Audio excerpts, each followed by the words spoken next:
Daily vlog போடலாம்னு நினைக்கிறேன். எனக்கு வந்து சத்திய சோதனை பாருங்க, விளாக் ஒழுங்கா கண்டினியூ பண்ண முடியறது இல்ல. 2 நாள் போட்டா 3 நாள் விளாக் போடுறது இல்ல. அதனால உங்க வீட்டு பிள்ளையா நினைச்சு என்ன மன்னிச்சு விட்டுருங்க. ப்ரமோஷன் வீடியோக்கு நானும் என் ஃப்ரெண்டும் வந்து சனிக்கிழமை கிளம்பணும். எங்கங்கிறத கடைசியா சொல்றேன்.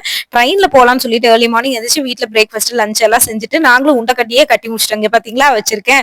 அதுல எல்லாமே பிரேக்ஃபாஸ்ட், லஞ்ச் எல்லாத்தையுமே கட்டி எடுத்துட்டு வந்தாச்சு. காலையில சாப்பிட்டது என்னமோ வந்து மீல்ஸ் தான் சாப்பிட்டோம். என்ன பண்றது அவசரத்துல அதையவே சாப்பிட்டாச்சு. ரயில்வே ஸ்டேஷன் போனதுக்கு அப்புறம் தான் தெரிஞ்சு நாங்க போக வேண்டிய ட்ரெயின் கேன்சல் ஆயிடுச்சு. இருந்தாலும் எப்படியோ போக வேண்டிய இடத்துக்கு போயிட்டோம். அங்க ஊர் பஸ் ஸ்டாண்ட்ல போய் இறங்க அது என்னமோ பால் பண்ணா. நான் நினைச்சேன் நம்ம ஊர் கச்சாயன்னு நினைச்சா பால் பண்ணு. என்னடா இவ்வளவு எண்ணெய் முதக்குதுன்னு நினைச்சா அது ஜீராவோ என்னமோ சொன்னாங்க.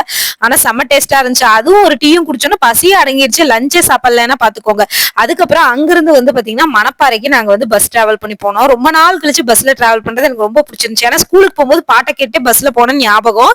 அங்கிருந்து எஸ்ஆர்எம் ஜுவல்லரிக்கு தான் போய் ப்ரமோஷன் வீடியோ நல்லபடியா எடுத்துட்டு வீட்டுக்கு திரும்பி வந்துட்டோம். காலையில 4 மணிக்கு தான் வீட்டுக்கு வந்து சேர்ந்தோம். வந்ததுமே வந்து நல்லா தூங்கி எந்திரிச்சு நான்வெஜ் நல்லா சமைச்சு அன்னைக்கு ஃபுல்லா ரெஸ்ட் தான் எடுத்தேன்.